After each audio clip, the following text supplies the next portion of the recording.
Իսկ Արցախում այսօր ինչ գործընթացներ են տեղի ունենում։ Մեր ապրելով Արցախում պատերազմից հետո մարդիկ ինչով են այսօր ապրում եւ ինչ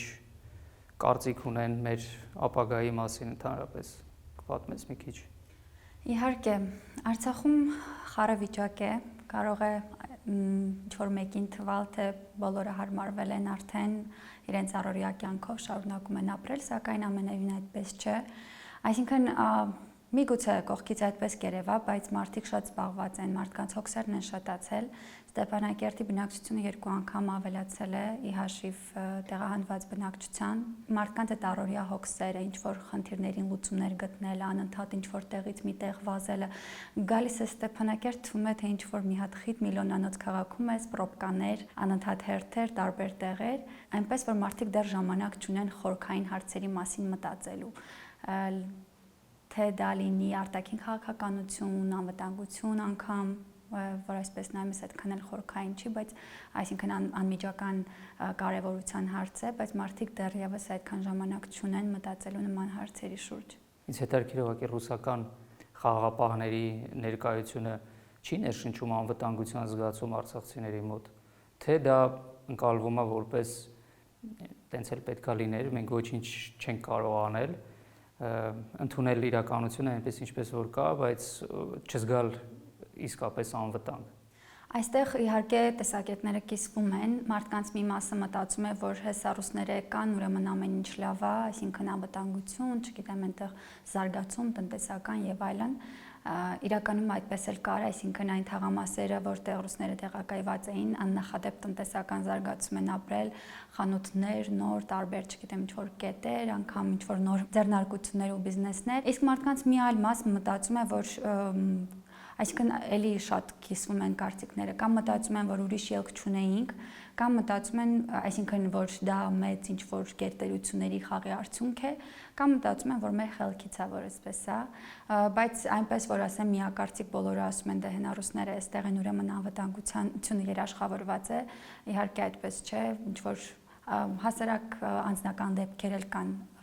վկայում են դրա մասին, որ ռուսների ներկայությունը դեռևս անվտանգության երաշխավորություն չի։ Ինչի համար նաև սրա մասին հարցրի, որտեղ ինձ մոտ տպավորություն է, քիչ առաջ որ խոսում էինք, որ մենք 30 տարի հետ ենք գնացել ռուսական ներկայություն, այն ժամանակ սովետական ներկայություն, հիմա ռուսական 80-ականների վերջ։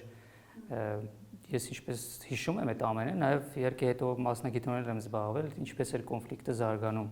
եւ ինչ խթանիչներ կային այդ կոնֆլիկտի զարգացման, ինչից հետո ինչը սկսեց, բռնությունները ոնց էին ընթանում, շատ զուգահեռներ եմ ես հերվից նկատում եմ Հայաստանից նայելով ընկալում Արցախում իրավիճակի հետ կապված, ոնց որ պատմությունը կրկնվում է եւ թե ինչպես են ժամանակեր անորոշ, ինչպես ինչ ընթացք ունենա, չէ՞ որ երբ որ պատերազմ շարժումը սկսեց բռնություններ եւ հետո լայնամասշտաբ պատերազմ, ոչ մի չգիտեր, չէ՞ ոնց է ավարտվելու այդ ամեն ինչը։ Այն ժամանակ էլ եւ նախորդ այս վերջին պատերազմի ժամանակ էլ բայց մարդիկ ինչ որ արժեքների շուրջ համախմբվեցին, պայքարեցինք եւ ինչ որ արդյունքի հասանք։ Կա արդյոք տեսնում ես այդ զուգահեռներ, որ հիմա էլ է անորոշություն, թե այդ ռուսական ներկայությունը այս անգամ ավելի ինձ որոշակի է մեզ եւ ավելի անվերջ է ի տարբերություն սովետական միության փլուզման տարիներին, երբ որ բոլորս հասկանում ենք, որ սովետական միությունը փլուզվելու է եւ արդեն մենք պետք է Ադրբեջանի հետ մեր հարցերը պարզենք։ Եվ դա տեղի ունեցավ պատերազմի միջոցով, չնայած այն ժամանակ էլ արդեն Ռուսաստանը շատ ակտիվ իհարկե մասնակցում էր ամեն ինչին, կոնֆլիկտին, պատերազմին, այս անգամ էլ։ Այսինքն զուգահեռները շատ են, երբ որ մենք նայում ենք, փորձում ենք համատականներ անցկացնել, միակ տարբերությունն է, որ մենք դասեր չէինք քաղել իմ կարծիքով նախքին կոնֆլիկտից եւ հետ կոնֆլիկտային իրավիճակում մեր քայլերը այնպես չէինք իրականացնում, որ մենք այն մեր մտածած երազած ապագային կարողանանք հասնել։ Ինչ կարծիք կա քեզ մոտ, կա արդյոք ինչ-որ ձևավորված կարծիք քեզ մոտ կամ Արցախում ընդհանրապես այս իրավիճակի եւ այս համատականների հետ նախկինի 30 տարի առաջ եւ այսօր։ Ես միայն իմ կարծացածից կամ լսածից կարող եմ դատել 30 տարի առաջ, այսինքն ինչ էր եղել, բայց այն ինչ էլ կարդում եմ ու համեմատում եմ ներկայիս իրավիճակի հետ, միանշանակ զուգահեռները շատ են, լինի դա ռուսների ներկայությունը, լինի դա կենցաղային մակարդակի խնդիրները, անգամ հիմա հայերի ու ադրբեջանցիների միջև Արցախում, ու իհարկե ձեր նշած որոշակիության հարց, այսինքն անորոշության ավելի ճիշտ հարց է, որ երևի Արցախում եթե կանգնեք Ստեփանակերտում ու ամեն մեկին հարցնեք թե ամենատանջողը ինչն է, բոլորը կասեն անորոշությունը։ Մարդիկ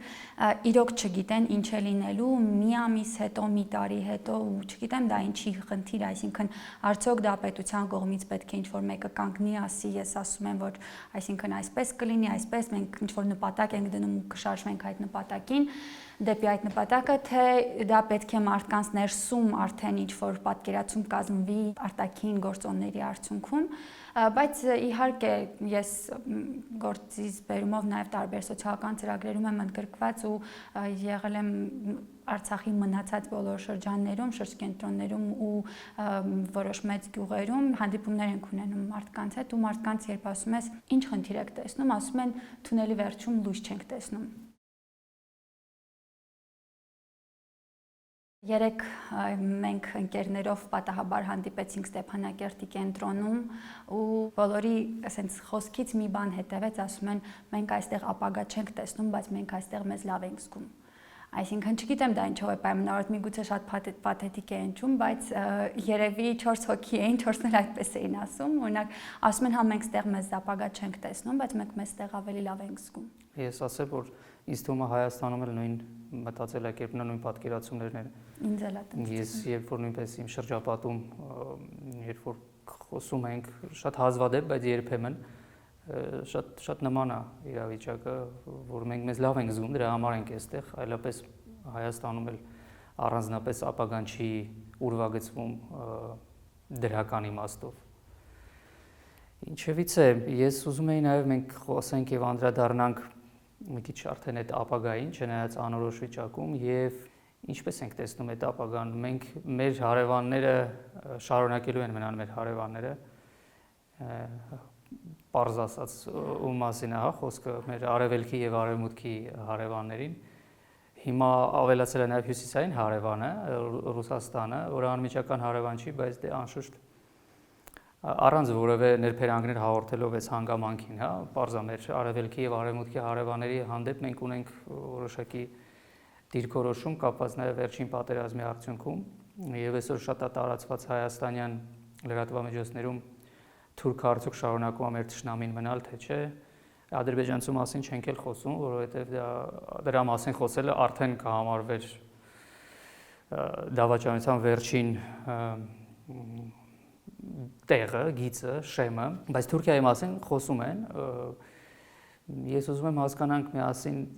թե ի վերջո ոչ թե այս պրիմիտիվ դիսկուրսի մեջ մտնենք, թե Թուրքը թշնամի է, թե չէ, դա իրականություն է, եւ մենք իմ կարծիքով պետք է գտնենք միևնույն է ինչ-որ ելքեր անմիջական հաղորդակցության միջոցով, այլ ոչ թե այնպես ինչպես հիմա է իրականացում, ասենք Ռուսաստանի շատ հստակ եւ ուղղորդված միջնորդությամբ։ Ես որ փորձում եմ մի քիչ հասկանամ իրավիճակը, վերլուծում եմ, մենք միգուցե ելքեր չունենք հիմա, որ անմիջական երկխոսության մեջ ընդգրկվենք, բայց արդեն այդ թեման Հայաստանում արդեն լուրջ քննադատության է արժանանում, թե ինչպես կարող ենք մենք մտածենք Թուրքիայի հետ կամ Ադրբեջանի հետ ինչ-որ հարաբերություններ վերահաստատելու կամ հաստատելու մասին, եթե մենք նոր ենք վերապրել են ինչ-որ մենք վերապրեցինք։ Հայաստանում տիրող նաև քաղաքական համակարգից էլ է բխում, որովհետև առջևում ընտրություններ են եւ էլի շատ պոպուլիստական թեմաներ կապված թշնամին, որպեսզի շահեն շատ մարդկանց ձայներ, բնականաբար տենց խոսում են, հա, բայց Արցախում ընտրություններ չեն նախատեսվում եւ ընդհանրապես Արցախում չգիտենք էլ ինչ է նախատեսվում։ Հայկական կողմը պնդում է, որ պետք է կարգավիճակի հետ կապված բանակցություններ շարունակվեն, բայց ում հետ այդ բանակցությունները ում հետ են, եթե Հայաստանի հետ, հայերի հետ Թուրքիան, Ադրբեջանը առանձնապես չի էլ պատրաստվում ինչ-որ հաղորդակցության մեջ, էլի ստացվում է թուրք-ռուսական միջոցներով որոշեն Արցախի կարգավիճակը, բայց սա շատ ավելի զգայուն եւ մի քիչ հեռանկարի թեմա է, ուղղակի ես ուզում եմ հասկանամ ինչի եմ էլ, ինչն եմ ուզում հասկանալ, որ եթե Հայաստանում մի քիչ քաղաքականացված է էլի մթնոլորտը, պայմանները եւ ապագայի հետ կապված հարցերը, Արցախում այդ բեռը չկա կարծես, հա, մարդիկ կարողանան կամ կարողանում են ազատորեն մտածել Թուրքիայի կամ Ադրբեջանի հետ հարաբերությունների մաս ազատորեն նկատի ունեմ քաղաքական կոնյունկտուրաներից դուրս, որովհետև իրանք էլ չգիտեն, հա ինչա լինելու կարգավիճակը եւ ապագան, բայց մյուս կողմից էլ չկա այդ քաղաքականացվածությունը այն մասշտաբով, այն մակարդակով, որ Հայաստանում կա նման դիսկուրս Ղարաբաղում ընդհանրապես։ Իրականում, որ ասեմ այդպես լայնածավալ ինչ-որ դիսկուրս նկատել եմ, ոչ, չեմ նկատել, բայց հիշեցի 2-3 տարի առաջ կարծացած մի նյութ, որը տենց ուսումնասիրություններ կատարվել Հայաստանում, Արցախում, Ադրբեջանում, դաշնամի կոչված այդ հասկացության շուրջ, հիշեցի ու հասկացա, որ այսօր նույնն է, այսինքն Հայաստանում, Հայաստանի Հանրապետությունում հիմնականում ադրբեջանցիների նկատմամբ ատելանքը շատ ավելի բարձր էր, քան Արցախում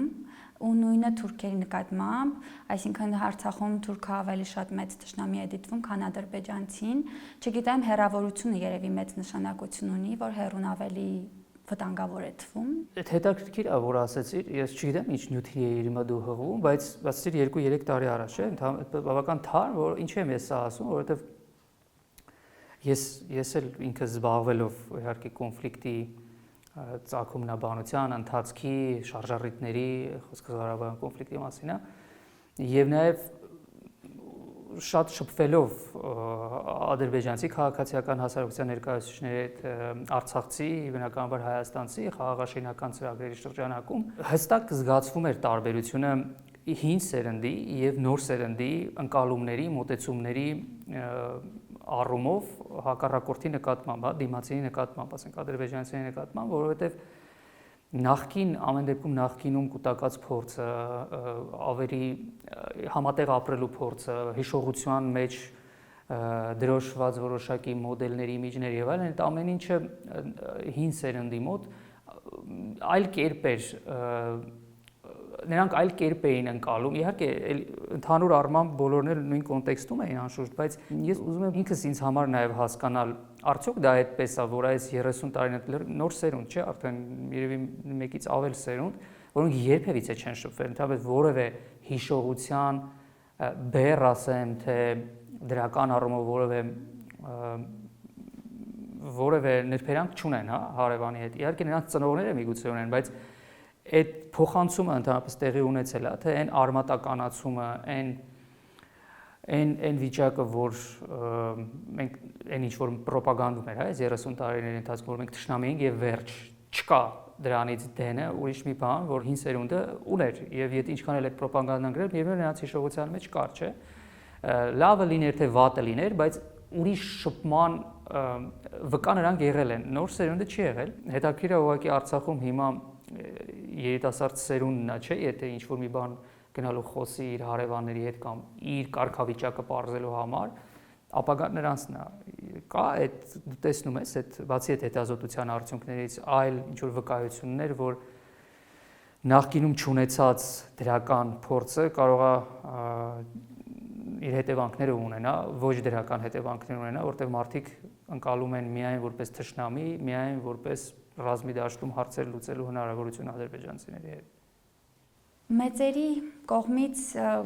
մեզ փոխանցվում էր ինչպես դրականը, այնպես էլ բացասականը, այսինքն ինչպես կոնկրետ իմ ծնողները, իմ տատիկ, պապիկները բոլորն էլ ունեին հարևանությամբ ադրբեջանցիներ, դասարանում, չգիտեմ, ընկերներ եւ այլն, ու նրանց կողմից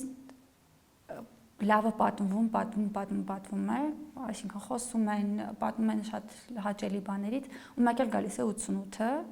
այսինքն մարդիկ, ովքեր տեսել են Սումգայիթը, չեն կարողանում մոռանալ, այսինքն սենց հավեսով կարող է պատմել, գա 88-ը, արդեն չկարողանան խոսել, իրականում մեծամասնությունը այդ դրանից չի էլ խոսում, այսինքն այդ ինչ-որ բարդ թեմաներից չեն խոսում, միգուցե չեն ուզում վերապրել եւ այլն, նույնը վերաբերում է այսինքն տեղացիներին, հենց մարդկանց, ովքեր ապրել օրինակ մեծացել են Ստեփանակերտում, որոնք տարբեր տեղերում բախվել են, ասենք, ադրբեջանցիների հետ, բախվել ոչ թե վատ իմաստով, այլ տարբեր հարցերում ինչ որ նորմալ լուծումներ են ստացվել, ու մեկ էլ հիշում են մի գյուղի, մի երեխայի պատմություն ու վերջ, այսինքն այստեղ կտրվում է այն ամեն ինչ, ամեն դրականի ինչ խոսվում էր, ու այստեղ կտրվում է ու միանգամից այդ բացասականը, այսինքն գալիս է առաջին պլան ու խոսվում է արդյոք նույնը չի կրկնվի, այդ վախը, որ այդ նույնը չկրկնելու վախը, նույնը չտեսնելու վախը, նույն այդ ողբերգությունը չվերապրելու վախը, իհարկե շատ այսպես ասած վտանգում է, այսինքն ոչ թե վտանգում է, չի թողում, որպեսզի մարդիկ նայեն այդ հարևանությանը, ընկերությանը կամ չգիտեմ ինչին, կամ ուղղակի երկխոսությանը, չնայած հնարավոր է, որ փորձեն, այսինքն որտեղ հիմա ավելացավ էլ ավելի մեծ բեռ։ Այո։ Այս պատերազմի արհավիրքի չափը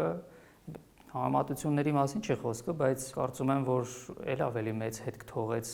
մեր ինքնության, մեր հիշողության, արժեքային ինչ-որ համակարգի վրա, միգուցե նաև որտեղ շատ ավելի թարմ է, հա, համեմատած 30 տարի առաջ, բայց ամեն ինչից հետո էլ ավելի դժվար է լինելու ուրեմն ընդհանրապես ընդհանուր լեզու գտնել, ընդհանուր հայտարարի գալ որևէ թեմայի շուրջ։ Իհարկե ավելի դժվար է լինելու, նորից գալիս է այդ կորուստ ունեցող անձանց, այսինքն բոլորն էլ կորուստ են ունեցել այսպես թե այնպես, ուղղակի այդ թարմ հիշողությունը, այո, բայց գիտեք ինչու՞մն է հարցը, ես շփվում եմ նաև մարդկանց հետ, ովքեր անմիջականորեն մասնակցել են մարտական գործողություններին, այսինքն դեմ դիմացին տեսել են ադրբեջանցի, անգամ իրենք այդքան ծայրահեղ տրամադրված չեն, ինչքան մարդիկ, ովքեր անմիջականորեն նորից գալիս են կորուստ ունեցողներին, մարդիկ, ովքեր տեսել են, ասենք, հանցագործություններ, լինեն ռազմական հանցագործություններ, այսինքն այս ներկայումս տիրող այդ վիճակը, որ ամեն ինչ հասանելի է ու մարդ այսինքն սոցիալական մեդիայում կարող է ամեն ինչ տեսնել, լինի դա երեխա, լինի դա, չգիտեմ, այսինքն շատ դժվար է մարդուն բացատրել, որ գիտես, հա, երեխային, որ դու տեսել ես այդ վիդեոն, օրինակ, ինչ-որ բան, բայց դու պիտի իր այդ հարևանություն անես, միգուցե ժամանակը ինչ-որ ամեն ինչ տեղը կդնի, բայց ես հասկանում եմ այդ մարդկանց, ովքեր կտրականապես դեմ են ցանկացած երկխոսության, ու նույնպես հասկանում եմ այն մարդկանց, ովքեր հասկանում են, որ պետք է դուրս գալ այս տրավմատիկ վիճակից ու պետք է փորձել ինչ-որ ելքեր գտնել ու կողմ են, այսինքն չեմ կարողանում ինչ-որ բաներ գտնել։ Այսօր մեր տարածաշրջանում իհարկե Ռուսաստանը որոշիչ դերակատարություն ունի, միգուցե էլ ավելի որոշիչ, քան անցյալում էր։ Նաև ռուսաց լեզուն ընդունվեց Արցախում որպես պաշտոնական, երկրորդ պաշտոնական լեզու։ Այս համատեքստում ես ենթադրում եմ, որ վաղը մեսօր Ռուսաստանը նաև կթելադրի մեզ բոլորիս երկխոսելով ադրբեջանցիների, թուրքերի հետ, իհարկե իր նպատակներն ունենալով, բայց նա ամեն ինչ այսօր ասում եւ ցույց է տալիս, որ դեռ շուտ է ապագայի մասին խոսել, հայերն ու ադրբեջանցիները պետք է իր հետ ապրեն, եւ որից հետո նոր կհասկանանք դրա համար էլ այդ ժամկետները դրվեցին, հա, խաղաղապահների 5 տարի + 5 տարի, այսինքն առնվազն մոտ 10 տարվա հեռանկար ունենք մեր առջև, գոնե Ռուսաստանի կողմից սահմանված, իսկ մենք այսօր անում ենք այն ինչ որ Ռուսաստանի կողմից է սահմանված եւ այդ կոնտեքստում նրանք ասելու են նաեւ երկխոսեք, որովհետեւ մենք ուզում ենք հասկանանք, հիմա մենք մնանք ստեղ թե չմնանք, բոլորս էլ հասկանում են, որ նրանք մնալու են բավական երկար ժամանակ, բայց նաեւ պետք է այդ այսպես ասած խաղը խաղալ, հա, հիմա պատրաստակամություն մենք ցուցաբերելու ենք, մենք իրոք ընկալում ենք, որ նաեւ մեր շահերից է բխում, մեր ուզածով, ունեմ մեր ազգային շահերը փորձենք առաջ տանենք այդ ռուսաստանյան խաղում, հա, ռուսական խաղում, թե լրիվ անելանելի վիճակում ենք, ինչպես օրինակ Ռուսաստանը ասում է պետք է ընդունվի կամ մենք ենք անում այդպիսի քայլ, հասկանալով որ դա պետք է արվի, վաղն էլ ուրիշ բան պետք է կա, որևէ ինչ որ մի ինքնուրույնության, ինքնորոշության տար մնացել է Արցախում, այսօր Ստեփանակերտում կանգնած Շուշի կարող բարձրում է, բայց երևում է, հա, մենք տեսնում ենք ոնց է այդ ամեն ինչը ազդում մարդկանց գիտակցության ընկալումների վարքագծի վրա որևէ փոփոխություններ կամ կա ընկալում, որ ի վերջո մենք պետքա փորձենք այս հարցը կարգավորենք մեր հարևանների հետ։ Նույնիսկ եթե հիմա Ռուսաստանը պնդում է, որ դա պետք է անել, փորձենք դա օգտագործենք ի շահ մեր նպատակների։ Մարդիկ չնայած հույսը, այսպես ասած, դրել են ռուսների վրա, Ռուսաստանի վրա ինչ որ բաներով, մարդկանց մեծամասնությունը այսպես կոչված, բայց մարդկանց մի մեծ մասը գիտի, որ ինչպես մեկ շաբաթում ռուսները եկան ու տեղադրեցին, լավ դիրքավորվեցին, այդպես էլ մի շաբաթում կարան հավաքվեն ու գնան, այսինքն դրա մասին ոչ մեկ չի մոռանում։ Ռուս-թուրքական պայմանավորվածություններից հերթական պատմությունը ցույց է տալիս, որ շատ հնարավոր է, որ այդպիսի ելքել ունենա ամեն ինչ, այսինքն ստացվում է, որ ամեն դեպքում մենք կմնանք միայնակ մեր խնդիրների առաջ ու դա լինի երկխոսություն, դա լինի ինչ-որ բանակցություններ դիմացի, այսինքն հակառակորդի, թե չգիտեմ, Ադրբեջանի հետ, այսինքն պիտի խոսենք արդեն դուրս այդ ռուս խաղապահների ներկայությունից, իհարկե չպիտի երկրորդ պլան մղվի նման ելքը, այսինքն մարդիկ կան, որ այդպես մտածում են, բայց որևէ քայլ չի արվում, այսինքն քանի որ քայլ անողը իրական ոչ շարքային քաղաքացին է, ոչ էլ չգիտեմ ինչ-որ խումբ, իհարկե կարևոր է, այսինքն իհարկե կարևոր է, թե այդ մակարդակում մարդիկ ինչ են մտածում, ինչ են կարծում, բայց ամեն դեպքում որոշումը կայացվում է վերևում ու որոշումները կայացվում են, այսպես ասած, այսօրվա միայն բանով, կարիքով։ Ելքերը իհարկե 30 տարի չէր փնտրվում մեր կողմից առնվազն գոնե իմ կարծիքով եւ փնտրել դա ավելի կարճ ժամանակում պատերազմի ընթացքում շատ ավելի բարդ կլիներ, բայց իհարկե հա կարելի էր փորձել, այդ փորձերն էլ առանձնապես չարվեցին։ Ամեն դեպքում որոշումները ավելի շատ Հայաստանում է ընդունվելու, այնուհետև միգուցե թելադրվելու նաև Արցախին, որովհետև ցավոք Արցախի գործոնը որպես քաղաքական միավոր էլ ավելի ապակասել, նվազել, համեմատած մինչ պատերազմյան ժամանակաշրջանը։ Շատ դժվար է ասել, թե մենք կարողանանք հիմա գոնե դասեր քաղել եւ ելքեր գտնել։ Ես ոնց ինչպես տեսնում եմ հիմա այն ինչ որ Հայաստանում է իրականացում եւ այն քննարկումները, խոսակցությունները, զրույցները, էլի իմ կարծիքով շատերը չեն քաղել այն դասերը, որ մենք կարող էինք քաղել առաջին պատերազմից հետո եւ ընդհանրապես մեր պատմությունից, որ մինչև մենք մեր հարևանների հետ չփորձենք ինքներս փողզիջումների հիման վրա գտնել որոշակի լուծումներ եւ վստահության մթնոլորտ ձևակերպել, ոչ ոք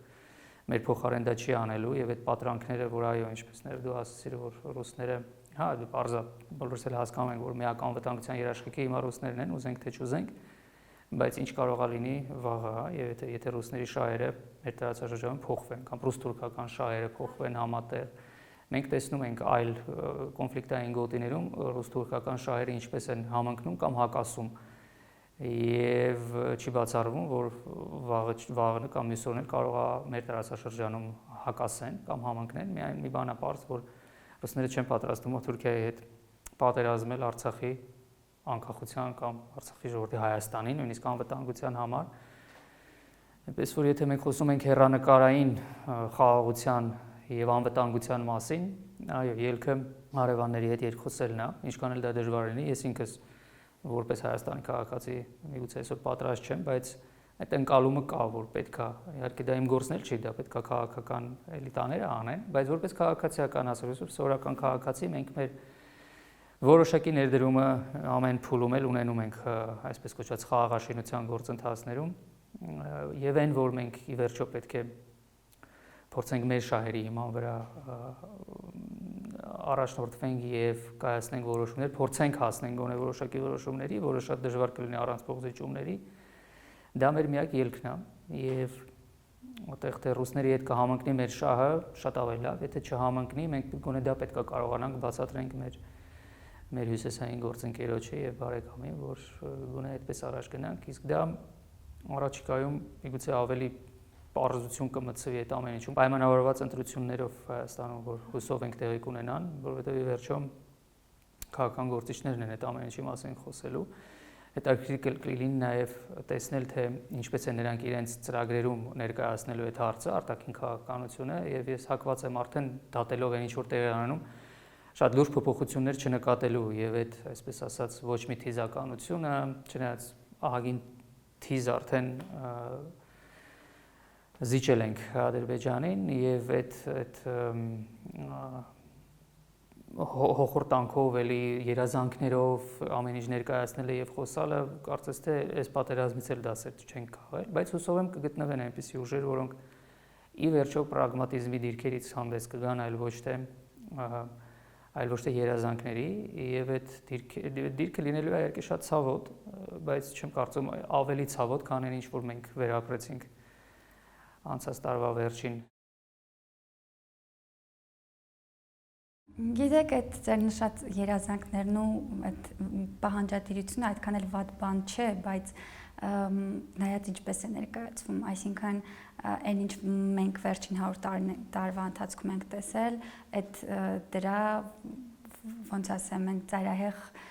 բանն է, տեսքն է, այսինքն հա պահանջատիրությունը, չգիտեմ, խոսքս իհարկե պահանջատիրություն ասելով հայ-թուրքական հարաբերությունների մասին է խոսքը, երազանքները, այսպես ասած, չգիտեմ, հայրենիք, մեծ, չգիտեմ, մեծ հայք եւ այլն, այդքան էլ վատ չի, եթե որովհետեւ ես բազմաթիվ արտասահմանյան օրինակներով կարող եմ բերել, որ երկրներ կան միջև հիմա, այսինքն այդ երազանքներով կամ ինչ որ պահանջներով ապրում են, բայց շատ նորմալ հարևանություն են անում նաեւ, այսինքն այդ խնդիրը կարելի է լուծել, եթե մենք մեր բնակչությունը չի ուզում, իրականում չի ուզում հետ գնալ այդ պահանջատիրոջ դիրքից, չի ուզում հետ գնալ իր երազանքներից դեպի, չգիտեմ, ապագայի Հայաստան, ապա դա նորմալ է, այլ է որ պետք է բնակիչներին հասկացնել, որ դրա հետ մեկտեղ, հա, մեկը մեկին չի խանգարում, այսինքն դու խոսիր, դու փորձիր ինչ-որ լուծումներ գտնել, դու փորձիր, չգիտեմ, այլ ձևով թեկուզ սեփական շահերը առաջ տանելով, բայց էլի անմիջականորեն ինչ-որ հարաբերություններ հաստատել հարևանների հետ, իհարկե նորից կրկնեմ, որ խոսքը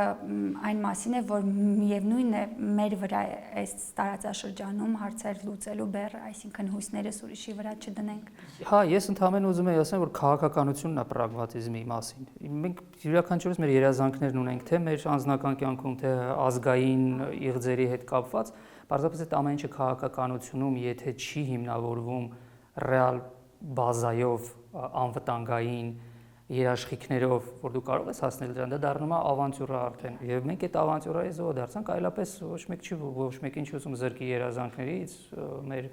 իդեալներից եւ այլն։ Հարևանների հետ բարեկամանալը կամ երկխոսության գնալը ինքնանպատակ չի, ամենևին։ Այսինքն դու դա անում ես մեկ նպատակով, որ քո ազգային շահերը դու բավարարես եւ քո անվտանգությունը։